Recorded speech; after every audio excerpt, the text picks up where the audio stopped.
வணக்கம் நேர்களே, இது ஷர்மிளா டாக்கீஸ். நான் உங்கள் டாக்டர் ஷர்மிளா. இன்னைக்கு நம்மளோட சிறப்பு விருந்தினரா இணைஞ்சிருக்கிறாரு மூத்த பத்திரிகையாளர் திரு செந்தில்வேல் அவர்கள். வணக்கம் சார். வணக்கம். பிரதமர் தொடர்ந்து 4 நாளா பாத்தீங்கன்னா வாய்க்கு வந்ததெல்லாம் பேசுறாரு, உண்மைக்கு புறம்பான விஷயங்களை பேசுறாரு, வெளிப்படையா காங்கிரஸ் மேனிபெஸ்டோல இல்லாத விஷயங்களை சொல்றாரு, பொய் சொல்றாரு. இதெல்லாம் எதனுடைய வெளிப்பாடுன்னு நினைக்கிறீங்க? இப்படி பேசுறதுக்கான நோக்கம் என்னன்னு நினைக்கிறீங்க? இப்ப நான் இப்படி சொல்றேன், இப்படி நான் சொன்னா நீங்க என்ன பண்றீங்க அப்படின்னு நான் பாக்குறேன். நான் ஒண்ணு சொல்ல போறேன், நான் சொன்னதுக்கு அப்புறம் நீங்க என்ன பண்றீங்க அப்படின்னு பாக்கலாம். இப்போ பிரதமர் சொன்னார், மோடி சொன்னார். மோடி என்ன சொன்னார் அப்படின்னா, மீண்டும் பாஜக ஆட்சிக்கு வந்தால் உயர் சாதியினர் மற்ற பிற்படுத்தப்பட்ட, மிகவும் பிற்படுத்தப்பட்ட, ஒடுக்கப்பட்ட இந்துக்களின் வீடுகளில் போய் அவர்களுடைய அங்கிருக்கக்கூடிய பிற்படுத்தப்பட்ட, மிகவும் பிற்படுத்தப்பட்ட, ஒடுக்கப்பட்ட பெண்களின் தாலில் இருக்கக்கூடிய தங்கத்தை எல்லாம் எடுத்து உயர் சாதியினருக்கு கொடுப்பேன் என்று மோடி சொன்னார். ஒடுக்கப்பட்ட மக்களின் வீடுகளுக்கு, பிற்படுத்தப்பட்ட, மிகவும் பிற்படுத்தப்பட்ட வீடுகளுக்கு போய் உயர் சாதியினர் என்ன வேணாலும் பண்ணிக்கலாம் அப்படின்னு மோடி சொன்னார் அப்படின்னு இப்ப நான் சொல்றேன். நீங்க மோடி எதிர்ப்பாளர் தான், பாஜக எதிர்ப்பாளர் தான். இந்த ஸ்டேட்மெண்ட் நான் சொன்னா நீங்க என்ன கேட்பீங்க தோழர்? இப்படி நான் ஸ்டேட்மெண்ட் இருக்கு அப்படின்னு ஒண்ணு சொல்லுவேன், அடுத்தது என்ன கேட்பீங்க? சொன்ன விஷயம் இப்பவே நடக்குது இல்ல, இப்படி நான் ஒரு ஸ்டேட்மெண்ட் சொன்னா யாராக இருந்தாலும், ஆமா ஆமா, பல இடங்கள் நடக்குது. இப்படி நான் மோடி இப்படி சொல்லி இருக்கிறார், மீண்டும் பாஜக அதுக்கு ஆதாரம் என்ன? அதான கேள்வி. அடுத்த கேள்வி அதைத்தானே கேட்பீங்க. இப்ப உங்களுக்கு மோடியை பிடிக்கவே இல்லைனாலும் கூட, உங்களுக்கு பாஜகவை பிடிக்கவே இல்லைனாலும் கூட, பாஜகவின் மீதான என்னுடைய விமர்சனத்துக்கு நீங்க என்ன கேட்பீங்க? ஒரு ஆதாரத்தை கேட்பீங்களா? ஒரு தரவுகளை கேட்பீங்களா? அப்ப நான் என்ன சொன்னா, நான் ஒரு குற்றச்சாட்டு வச்சா நான் ஒரு தரவு கேட்போம். ரைட். இப்ப நான் இதுக்கு ஆதாரம் தர மாட்டேன். எதை வேணாலும் சொல்லலாம், ஏன்னா மோடி அப்படித்தான் பேசுறாரு. இப்ப நீங்க, நான் ஒரு பத்திரிகையாளன், நான் எனக்கு ஒரு பொறுப்புணர்ச்சி இருக்குது. நானே பொறுப்போடு, ஆதாரங்களோடு, தரவுகளோடு ஒரு வாதத்தை வைக்கிறேன்னா, இந்த நாட்டினுடைய ஒரு மிகப்பெரிய துணை கண்டத்தினுடைய தலைமை அமைச்சர், பிரதம அமைச்சர் வாய்க்கு வந்ததை பேசுவாரு, எதை பத்தியும் கவலைப்பட மாட்டார் அப்படின்னு சொன்னா, அதுக்கு ஆதாரங்கள் யாரும் கேட்க மாட்டாங்கன்னு சொன்னா, இப்ப நாளைக்கு இது எவ்வளவு பெரிய தவறான முன்னுதாரணமாகும்? யார் வேணாலும் எதை வேணாலும் பேசலாங்கிற ஒரு இடத்துக்கு இது போகாதா? அப்ப தேர்தல் ஆணையம், இப்போ நீங்களோ நானோ உங்க யூடியூப்லயோ என்னோட யூடியூப்லயோ தேர்தல் ஆணையத்தை பத்தியோ நம்முடைய மின்னணு வாக்குப்பதிவு இயந்திரத்தை பத்தியோ ஒண்ணு போட்டா, ஆர்டிபிஷியல் இன்டெலிஜென்ஸ்ல ஆட்டோமேட்டிக்கா கீழே ஒரு டிஸ்க்ளைமர் வரும், நீங்க பாத்திருப்பீங்கன்னு நினைக்கிறேன். இது தேர்தல் ஆணையத்தினுடைய இது சரியாகத்தான் இருக்கிறது, தேர்தல் ஆணையத்தினுடைய இது ரொம்ப நேர்மையா இருக்குது அப்படிலாம் கீழே ஆட்டோமேட்டிக்கா வந்துடும். நீங்க எலெக்ஷன் கமிஷன் பேசிட்டீங்கன்னா இந்த வீடியோல கூட வரும், ஏன்னா நம்ம எலெக்ஷன் கமிஷன் வார்த்தையை உச்சரிக்கிறோம், வந்துடுது. அப்ப அவ்வளவு தூரம் நீங்க கவனமா இருக்கிற நீங்க, ஒரு சாமானியர்களுக்கு யூடியூப்ல பேசுறவங்க கூட சரியான தரவுகளோடு பேச வேண்டும் என்று நினைக்கக்கூடிய ஒரு தேர்தல் ஆணையம், நீதிமன்றம், இவர் வாய்க்கு வந்ததெல்லாம் வாந்தி எடுக்கிறார். யாரும் ஏன்னு கேட்கறதுக்கு நாதி இல்லை. இது எனக்கு என்னன்னா, மோடிட்ட நான் பெரிய அறிவார்ந்த வாதத்தை எல்லாம் எதிர்பார்க்கல. மோடியை அவ்வளவுதான் பேசுவார், அவருக்கு தெரிஞ்சது அவ்வளவுதான். அவரால் அறிவார்ந்த வாதங்களை ஒருபோதும் வைக்க முடியாது என்று நான் உறுதியாக நம்புகிறேன். அவர் கட்டி எழுப்பப்பட்ட ஒரு போலியான பிம்பம். எனக்கு பாஜகவின் மீது மாற்று கருத்து இருக்கு, நான் அந்த வெறுப்புல இதை பேசல. பாஜகவிலேயே கூட வலதுசாரி கருத்தியலை அவங்க, அந்த கருத்து எனக்கு உடன்பாடே கிடையாது, ஆனா அந்த கருத்தை அவங்க பார்வையில இருந்து, அவங்க தளத்தில இருந்து சரியாகவும் லாஜிக்காகவும் வைக்கக்கூடிய அறிவார்ந்தவர்கள், நான் சொல்றது அறிவார்ந்தவர்கள் திருப்பி சொல்றது அவங்க பார்வையில, என்னுடைய பார்வையில் இல்ல, அவங்க பார்வையில வைக்கக்கூடிய வேறு நபர்கள் இருக்கிறார்கள். ஆனால் மோடியை பொறுத்தளவுல அந்த வாதத்தை கூட, அந்த வலதுசாரி வாதத்தை கூட அவரால் சரியா வைக்க முடியாது. அவர் ஒரு போலியாக கட்டி எழுப்பப்பட்ட பிம்பம். அதனால அவர் உளரத்தான் செய்வார், எனக்கு அதுல மாற்றுக்கிறது இல்லை. ஆனால் அவருடைய எல்லா உளறல்களையும் தேர்தல் ஆணையமும் நீதிமன்றமும் கண்டும் காணாமல் போகுது அப்படிங்கிறது. அப்ப நீங்க நாளைக்கு டாக்டர் ஷர்மிளா என்ன வேணாலும் பேசலாம். உங்களுக்கு நினைவு இருக்குன்னு நினைக்கிறேன், ஒரு சாதாரணமா இப்ப சமீபத்துல நடந்துச்சு, இதுக்கு முன்னாடி நம்ம கூட அதை பத்தி பேசிக்கோம். இங்க கிட்டத்தட்ட உங்க பேர்லயே ஒரு டாக்டர், சித்தா டாக்டர்னு அவங்க வாய்க்கு வந்ததெல்லாம் உளர்றாங்க, ஞாபகம் இருக்குதா? அப்ப நம்ம கூட ஒரு இன்டர்வியூ கூட பண்ணோம். அப்போ இங்க இருக்கக்கூடிய மருத்துவ அமைப்பு அவங்கள கூட்டு வச்சு என்கொயரி பண்ணுது, வாங்க நீங்க சொல்றதுக்கு ஆதாரம் இருக்கா, நீங்க உள்ளபடியே டாக்டருக்கு படிச்சீங்களா கேக்குறாங்கல்ல. இப்ப பாபா ராம்தேவ் வாய்க்கு வந்ததெல்லாம் உளறி என்னுடைய ப்ராடக்டை யூஸ் பண்ணா இப்படி ஆகும் அப்படி ஆகும்னு சொன்ன ஒரு வழக்கு போகுது. நீதிமன்றம் தெளிவா சொல்லுது, உன்ட ஆதாரம் இருக்குதான்னு கேக்குது. அப்ப அவர் ஆதாரத்தை சமர்ப்பிக்கல. அப்ப நீதிமன்றம் சொல்லி நீ மன்னிப்பு கேளுன்னு சொல்லுது. அவர் மன்னிப்பு கேட்கிறார். ஊடகங்களில் நீங்க மன்னிப்பு கேட்கணுங்கிறாங்க, பத்திரிகையில அவருடைய மன்னிப்பு செய்தி வெளிவருகிறது. திருப்பியும் மாண்புமிகு நீதிமன்றம் என்ன சொல்லுது, நீங்க கேட்ட மன்னிப்பை லென்ஸ் வச்சு பார்த்தாதான் எங்களுக்கு தெரியும் போல இருக்குது, சின்னதா ஒரு பெட்டி செய்தியில மன்னிப்பு கேட்டிருக்கீங்க என்று அதற்கும் ஓங்கி தலையில் கொட்டுகிறது. ஏன் பாபா ராம்தேவ் நீங்க கேக்குறீங்க? அவர் சொன்ன தகவல் பொய். ஏன் இங்க ஒரு டாக்டர் ஷர்மிகான்னு ஒரு டாக்டரை கூட்டு வச்சு எல்லாரும் விசாரிச்சீங்க? அவங்க சொன்ன தகவல் அறிவியலுக்கு புறம்பானதாக இருக்கிறது. அதானே? அப்ப ஒரு டாக்டர் சொன்னாங்கன்னா நீங்க கூட்டு வச்சு பேசுறீங்க. ஒரு பத்திரிகையாளர் பேசுனா நீங்க வந்து ஆதாரத்தை கேக்குறீங்க. மோடி பேசுற எதுக்குமே யாரும் ஆதாரத்தை கேட்க மாட்டீங்க, அவர் என்ன வேணாலும் பேசலாம் அப்படின்னு சொன்னா, அப்ப நீங்களும் நடந்தா என்ன வேணாலும் பேசலாமே. டாக்டர் ஷர்மிளா எது வேணாலும் பேசலாம், நான் எது வேணாலும் பேசலாம், அமித்ஷா என்ன சொன்னாரு தெரியுமா அப்படின்ட்டு நானே ஏதாவது சொல்லலாமே இல்லையா? அப்போ இது வந்து சமாஜத்திற்கு பேராபத்து. இல்ல இப்போ இதெல்லாம் ஆரம்பிச்சது வந்து ஃபர்ஸ்ட் ஃபேஸ் ஆஃப் போலிங் முடிஞ்சதுக்கு அப்புறம் தோத்துருவோம் அப்படின்னு தெரிஞ்ச ஒரு பயத்துல அவர் பேசுறாருன்னு சொல்றாங்க. பட் எனக்கு என்னமோ அதுக்கு முன்னாலே ஆரம்பிச்சுட்டாரோன்னு தோணுது. ஏன்னா காங்கிரஸ் உடைய தேர்தல் அறிக்கை அவரை ரொம்ப டிஸ்டர்ப் பண்ணிருச்சு. ஏன்னா காங்கிரஸ் உடைய தேர்தல் அறிக்கை வந்ததுக்கு அப்புறம் தான் நீங்க பாத்தீங்கன்னா முஸ்லிம் லீகோட அறிக்கையோட அதை கம்பேர் பண்றதும், பாகிஸ்தான்ல இருக்கக்கூடிய மக்களுக்காக தேர்தல் அறிக்கை ரெடி பண்ணிருக்காங்கன்னு சொல்றதும், அப்போல இருந்தே அவர் இதை ஆரம்பிச்சுட்டாரு. சோ காங்கிரஸ் உடைய தேர்தல் அறிக்கை ஏன் இவரை இவ்வளவு டிஸ்டர்ப் பண்ணிருக்குன்னு நினைக்கிறீங்க, இவ்வளவு பயமுறுத்துதுன்னு நினைக்கிறீங்க? இல்ல, காங்கிரஸ் உடைய தேர்தல் அறிக்கை ஏன் டிஸ்டர்ப் பண்ணுச்சு அப்படிங்கறத காங்கிரஸ் உடைய தேர்தல் அறிக்கை பத்தி கூட நம்ம தெளிவா பேசலாம். ஆனா அதை தாண்டி நான் சொல்ல இன்னொரு முக்கியமான செய்தி என்னன்னா, சொல்லி வாக்கு கேட்பதற்கு இவருடைய 10 ஆண்டு காலத்தில் எந்த சாதனையும் இல்லை. அப்போ ஃபர்ஸ்ட் அங்க அவர் வந்து டிஸ்டர்ப் ஆயிடுறாரு. இப்ப நீங்க போய் அவரால் சொல்ல முடியாதுல்ல, என்னுடைய ஆட்சி காலத்தில் உலகின் 3வது பணக்காரராக அதானியை உருவாக்கினேன், எனவே எனக்கு வாக்களியுங்கள். கேட்க முடியுமா? என்னுடைய ஆட்சி காலத்தில் 25 லட்சம் கோடி கடனை பெருமுதலாளிகளுக்கு தள்ளுபடி செய்தேன், எனவே நீங்கள் பாஜகவுக்கு வாக்கு தாருங்கள். கேட்க முடியுமா? என்னுடைய ஆட்சி காலத்தில் அரிசிக்கு 5% வரி போட்டிருக்கிறேன், இது ஒரு அற்புதமான திட்டம், அரிசிக்கு வரி போடுற திட்டம். வெள்ளக்காரன் வந்து உப்புக்கு வரி போட்டான், அதை எதிர்த்து வந்து உப்பு சத்தியாகிரகம் நடத்தினார் மகாத்மா காந்தி, நான் அரிசிக்கே வரி போட்டிருக்கேன், எனவே பாஜகவை ஆதரியுங்கள்.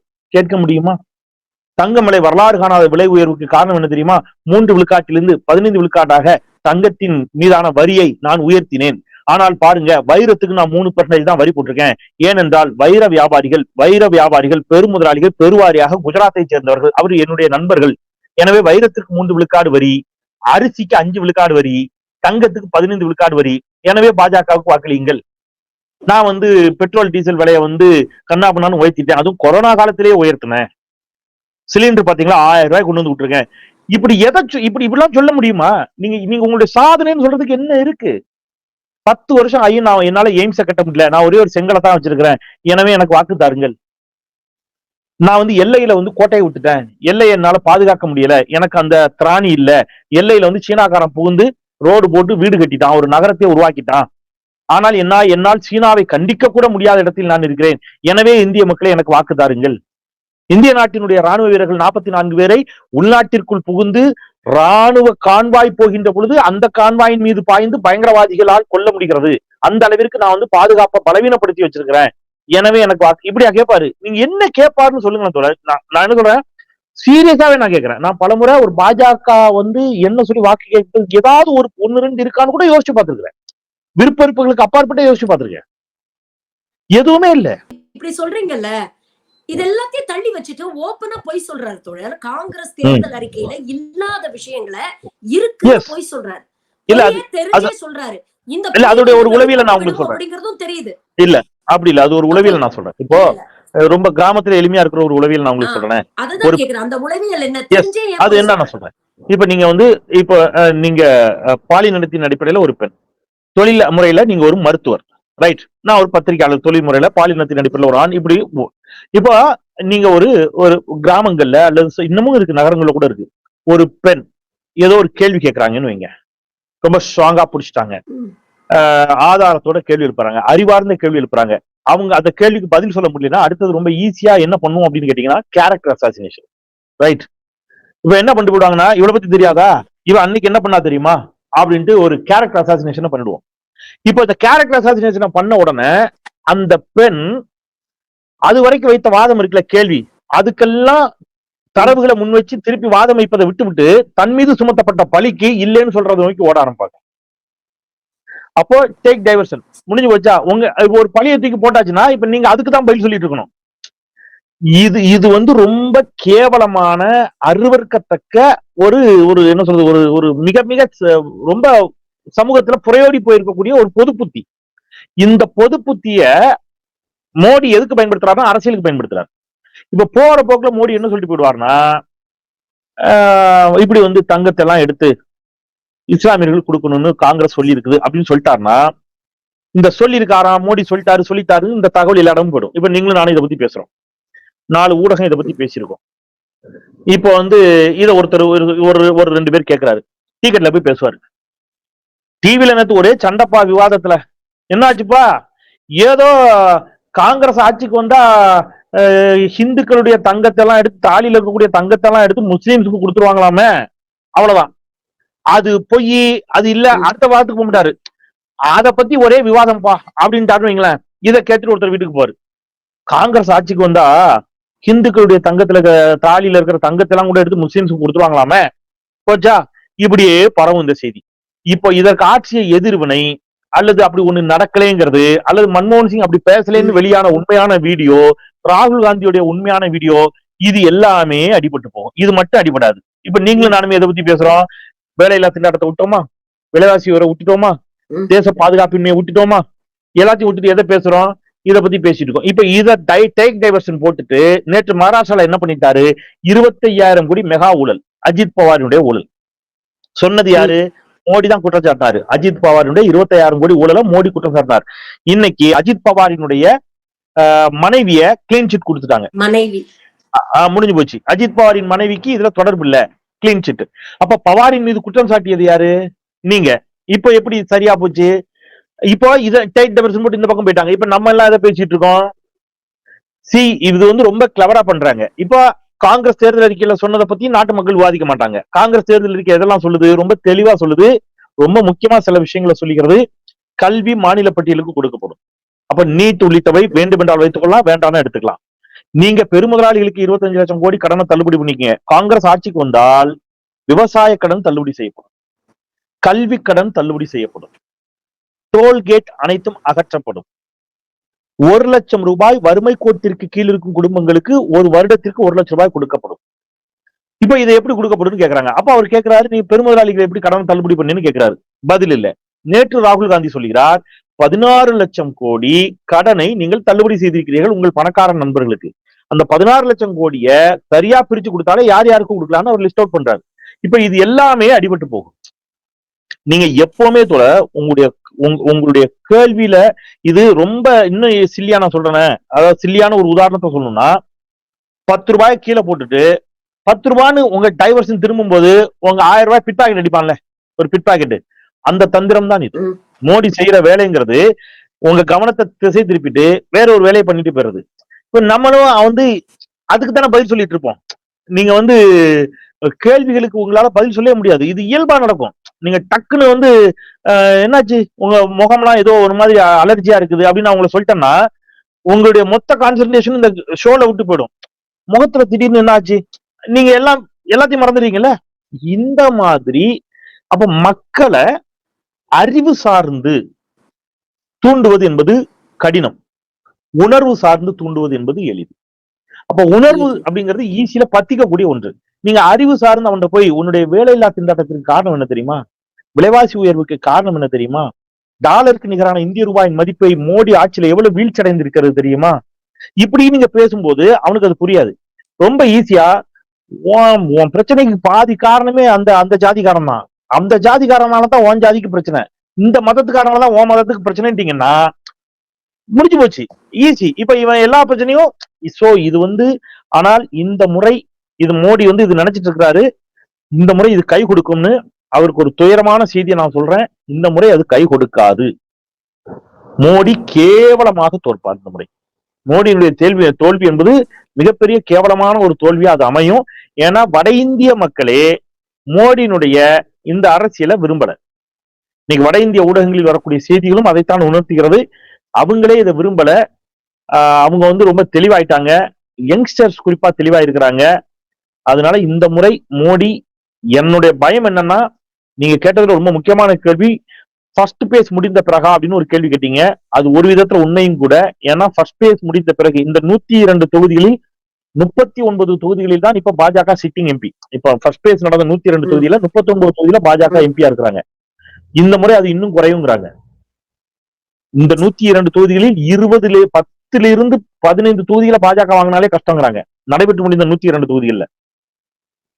அப்ப பாஜகவுக்கு ஒரு பெருத்த அடி அது. அப்ப இது அன்னைக்கு சாயங்காலமே தேர்தலுக்கு பிந்தைய கருத்து கணிப்புகள் எடுக்கப்படும். அது ஒளிபரப்பாகிறது வேணா கடைசியா ஒளிபரப்பாகும். பட் எடுக்கப்பட்ட அந்த தேர்தலுக்கு பிந்தைய கருத்து கணிப்புகள் உளவுத்துறையின் மூலம் நிச்சயமாக யாருக்கு போகும்? மோடிக்கு அமித்ஷாவுக்கும் கண்டிப்பா போகும். உங்களுக்கு எனக்கும் தெரியாவிட்டாலும் மோடிக்கு அமித்ஷாவுக்கும் கண்டிப்பாக போகும். அப்படி போன உளவுத்துறையினுடைய தகவல் பெருத்த பின்னடைவு. அதுக்கு நான் இன்னொரு உதாரணம் சொல்றேன். ராஜஸ்தான்ல இன்னைக்கு பாஜக அமைச்சர் பேசிய வீடியோ ஒண்ணு சோசியல் மீடியால வைரல் ஆயிட்டு இருக்கு. நீங்க பாத்தீங்கன்னு தெரியல. பாஜக அமைச்சரே சொல்லிக்கிறார். என்ன சொல்றாருன்னா, ராஜஸ்தான்ல நடந்த தேர்தல்ல நமக்கு செட்பேக் தான். இது இந்த முறை அந்த தொகுதியில காங்கிரஸ் ஜெயிச்சாலும் ஜெயிச்சிடும், நமக்கு செட்பேக் என்று அவர் போற போக்குல பேசுறாரு. அதை ஒருத்தர் செல்போன்ல ரெக்கார்ட் பண்றாரு. இவர் சத்தமா பக்கத்துல இருக்க சகாக்கள்கிட்ட கேமரால ரெக்கார்ட் பண்றாங்கிறத மறந்து அது வீடியோ கேமரால கூட ரெக்கார்ட் ஆகல, சம் செல்போன்ல ஏதோ ரெக்கார்ட் ஆனது. அந்த ஆடியோ இப்ப வெளியே வந்துருச்சு. சோ அவர்களுக்கே அது தெரிகிறது. இப்ப என்னுடைய பயம் என்னன்னா, இதுல இப்போ லேசா பேசி பாக்குறாரு, கிளறி பாக்குறாரு மத உணர்வை. இதுக்கு சண்டை போடுறாங்களான்னு பாப்பாரு. இதுக்கு சண்டை போடல அப்படின்னா அடுத்தது ஒரு கலவரத்தை தூண்டுவதற்கும் இவர்கள் தயங்க மாட்டார்கள். ஒரு பெரும் கலவரத்தை வட இந்தியாவில் ஏற்படுத்த இவர்கள் தயங்க மாட்டார்கள் என்ற அச்ச உணர்வு எனக்கு இருக்கிறது. இப்ப எலெக்ஷன் கமிஷனுக்கு வருவோம். இத ஒரு 3ஆம் தர 4ஆம் தர தலைவர்கள் பண்ணா கூட எலெக்ஷன் கமிஷன் நடவடிக்கை எடுக்கல அப்படின்னு கடந்து போயிட்டா கூட நம்ம அதை பெருசா விமர்சனம் பண்ண மாட்டோம். நாட்டுடைய பிரதமர் உச்சபட்ச பதவியில இருக்கிறவர் இப்படி வெளிப்படையா பொய் சொல்றாரு அப்படிங்கிறது வெறும் மாரல் கோட் ஆஃப் கான்டாக்ட் மீறிட்டார் அப்படிங்கறத தாண்டி இன்னைக்கு இருக்கக்கூடிய அரசியல் அமைப்போட அறநெறியே இவர் சீண்டி பாக்குறாரு அப்படின்னு தான் நம்ம பார்க்க முடியுது இல்லையா? அப்போ ஒரு கம்பெனில சாதாரண தொழிலாளியா இருக்கிறவன் செய்யற தப்புக்கு நாம கொடுக்கிற தண்டனையும் அந்த கம்பெனியோட செய்யற தப்புக்கு நாம கடுமையா அதை விட கடுமையான தண்டனை கொடுப்போம். ஆனா எலெக்ஷன் கமிஷன் நாட்டுடைய உச்சபட்ச அமைச்சர் இப்படி பேசுறத இன்னும் வேடிக்கை பார்த்துட்டு இருக்கு, நடவடிக்கை எடுக்கலன்னா அதோடைய கிரெடிபிலிட்டியை நம்ம கொஸ்டின் பண்ண வேண்டிய ஒரு தேவை இருக்குல்ல.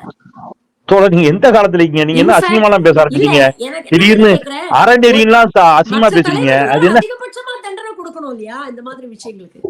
நீங்க முதல்ல இந்த மாதிரி அசிங்கமா பேசுறத விடுங்க. அறநெறி அது என்ன அப்படின்னா அதெல்லாம் பாஜக காதுல கேட்டுதான். அதெல்லாம் தப்பான வார்த்தை இல்லையா? பாஜக இருக்கு கெட்ட வார்த்தை அதெல்லாம். நீங்க எந்த காலத்துல இருக்கீங்க? அறநெறி, நேர்மை, நீதி அதெல்லாம் குனி தோண்டி புதைச்சி வருஷம் என்னாச்சு? நீங்க இன்னமும் நம்ம கொஞ்சமாவது அறம் இருக்குங்கிற நம்பிக்கையில நீங்க பேசுறீங்கன்னு எனக்கு புரியுது. வெளிப்படையாக உச்ச நீதிமன்ற நீதிபதி ஒருவரும் தேர்தல் ஆணையரை தேர்வு செய்யும் குழுவில் இருக்க வேண்டும் என்று இருக்கிறது தீர்ப்பு. உச்ச நீதிமன்ற தீர்ப்புக்கு எதிராக அரசியல் சாசன சட்டத்தில் திருத்தத்தை கொண்டு வந்து உச்ச நீதிமன்ற நீதிபதிக்கு அதுல இடம் இல்லையான்னு ஆக்கிட்டார் மோடி. நீங்க என்ன பேசுறீங்க? அமித்ஷாட்ட வேலை பார்த்துட்டு இருந்தோட திடீர்னு கூட்டு கொண்டு என்ன செய்யறாரு? தேர்தல் ஆணையர் ஆக்குறாரு.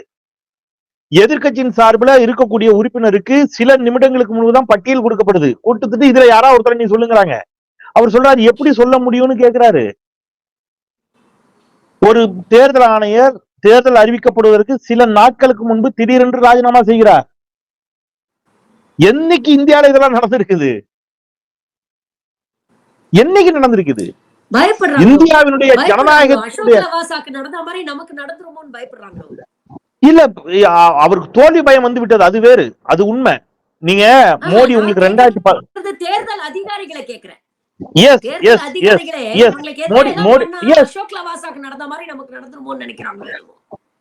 சில நீதிபதிகளுடைய மர்ம மரணம் உங்கள் கண் முன்னாடி வந்து போகலாம், எனக்கு தெரியல. ஆனா உளவியலாகவே ரெண்டு விதமா இருக்கு. நீங்க ஒன்று மிரட்டலுக்கு அஞ்சு இவர்கள் செய்வது, இன்னொன்று உளவியலாகவே RSS காரர்களாக பாஜக காரர்களாக எல்லா பொறுப்பையும் போட்டு உட்காந்து வச்சுட்டாங்கன்னா நீங்க என்ன பண்ணுவீங்க? இல்லையா? அந்த சிக்கல் இருக்குது இல்ல. நீங்க 2014 மோடி முதல் முறையாக பிரதமராகின்ற பொழுது நாடாளுமன்ற கட்டிட வாசலில் விழுந்து வணங்கினார். உங்களுக்கு ஞாபகம் இருக்கும்னு நினைக்கிறேன். அப்போ இதுதான் கோவில் என்றார். அந்த கோவிலை நீங்க புதுசா கட்டினீங்க, ஒரு புது கோயிலை கட்டினீங்க, நாடாளுமன்ற கட்டடத்தை. இந்த நாட்டினுடைய முதல்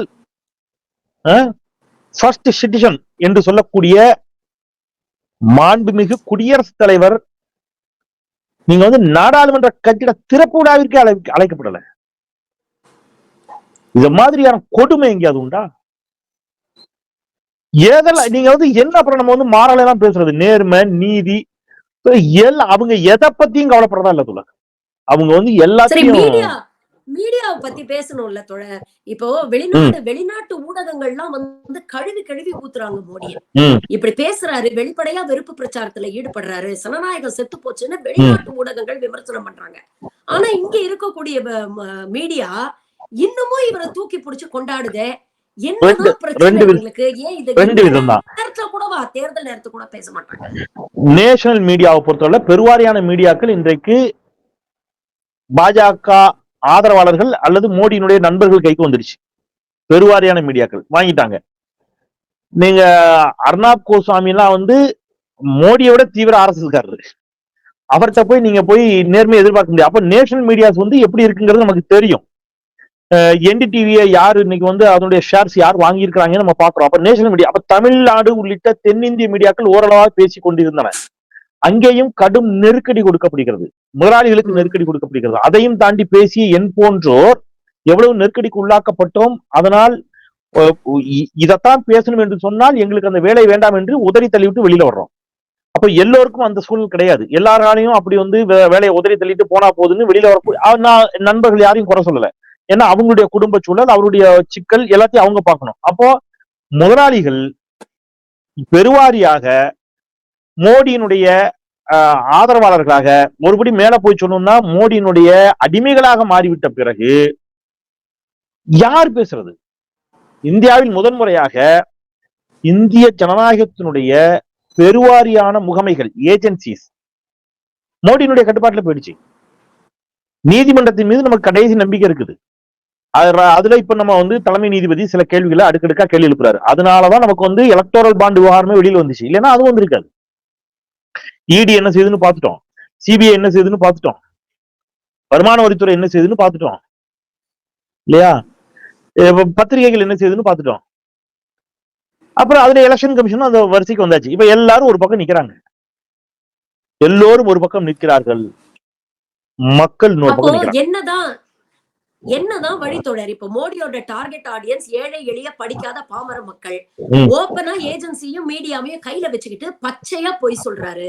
அப்ப இதை எதிர்க்கக்கூடிய எதிர்கட்சிகளும் சரி, ஊடகவியலாளர்களும் சரி, மக்கள்கிட்ட உண்மையை கொண்டு போய் சேர்க்க என்னதான் சார் வழி? என்னதான் பண்ண முடியும்? இல்ல, ரெண்டு வழி. நான் என்ன சொல்றேன்னா, நம்ம மாதிரி சோசியல் மீடியாஸ் ஒரு பக்கம் இருக்கட்டும், அது ஒண்ணு. இன்னொன்னு நான் என்ன சொல்றேன்னா, சோசியல் மீடியாஸும் முடக்கப்படுகிறது. பேஸ்புக்ல எல்லாம் எந்த ரீச் இல்லாம ஆகிட்டாங்க பதிவுகளை.